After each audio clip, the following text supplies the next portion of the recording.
नमस्कार. बघा, आम्ही कुबेरेश्वरला गेलो होतो. किती मोठं पात्र आहे हे नदीचं, नर्मदा नदीचं.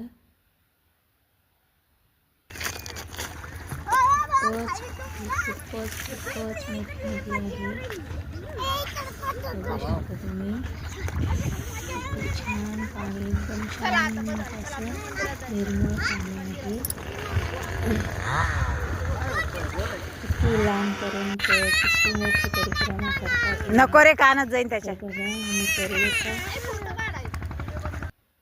छोट्याशा जागेवरच मुलं मस्ती करतायत.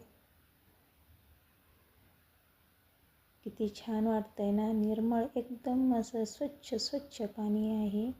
आता बघा कशी तिघं त्याच्या मामाच्या अंगावर पाणी टाकतायत. किती छान वाटतंय ना. मस्त. तुम्ही पण जा एक वेळेस. कुबेरेश्वरला गेलो होतो तर तिथे आम्ही नर्मदेच्या पात्रामध्ये आंघोळी केल्या सगळ्यांनी. तर तुम्ही पण बघा कसं छान वाटतंय ना.